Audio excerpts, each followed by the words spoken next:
Let's bring in Vivek Ramaswamy, who knows a thing or two about this kind of thing. What's going on at PayPal? Look, this, in my opinion, was not an error. It was a mistake, and there's a difference between the two. Yeah. You can even look back as recently as 2019. PayPal was actually taking instruction from the Southern Poverty Law Center in defining which groups counted as hate speech and as perpetuating hate speech and may lack access to their platform.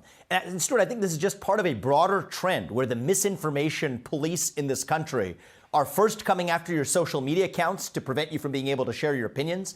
But now we're going the next step to your financial accounts, stopping you from being able to even transact and being a member of the modern economy.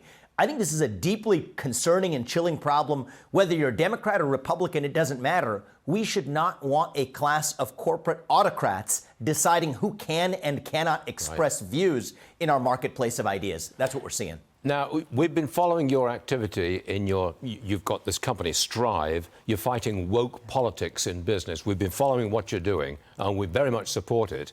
Now you've got something where you're going after China. Explain this one, please.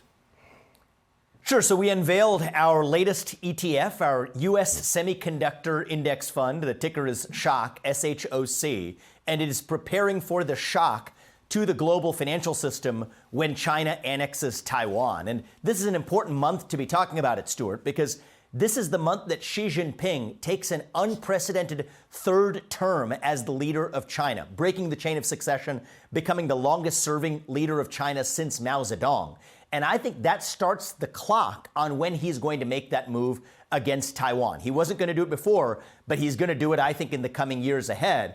And the number one effect of that is it will disrupt the global semiconductor supply chain, which starts in Taiwan with TSMC and other resources in Taiwan that China views as a strategic asset. So when that happens, I think there's a big shock that's underappreciated, Stuart, where we will lack access to semiconductors, high-end semiconductors that power phones, that power computers, even power refrigerators. I think it undergirds our modern way of life. And the sad part is I think the investing public is undereducated on this, Stuart, because other U.S. financial institutions are afraid to talk about it because of their ties to China. Yep. So that's what's going on. Got it. One more for you.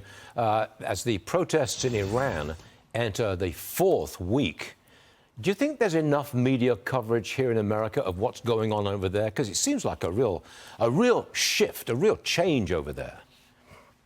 Look, I think that this is one of the biggest developments in Iran since the last revolution, since the overthrow of the Shah. This is a big deal. I have been a little bit surprised to see it undercovered by the mainstream media. And I think what's going on here is that normally a story like this, a pro-feminist media complex, would be all over the story. But the problem is it conflicts with another rule in the progressive hierarchy, which is that you can't be Islamophobic. And so this is why every time you see a story, be it in Afghanistan, about girls not being able to go to school in Afghanistan, or be it this story in Iran, the progressive media is confused because on one hand, they're supposed to stand up for feminist rights and for women's rights. On the other hand, they're not supposed to be Islamophobic, so they kind of just shrug their shoulders and move on to another story, which I think is a travesty. It's sort of the laws of intersectionality, if you will, have tied themselves up in a bit of a knot here. And meanwhile, we in schools and in our media will criticize toxic masculinity amongst innocent American boys who might be preteen age or younger. Yet when there's actual toxic masculinity in places like Iran, we're afraid to say something about it out loud for fear of being alleged as being Islamophobic. And I think that it's a little bit puzzling, but in a certain sense, it's not puzzling when you understand how these laws of intersectionality butt into one another. The laws of intersectionality. Oh, got it. Vivek Ramaswamy, you put it very well. We'll see you again soon. Thanks, Vivek. Thank you.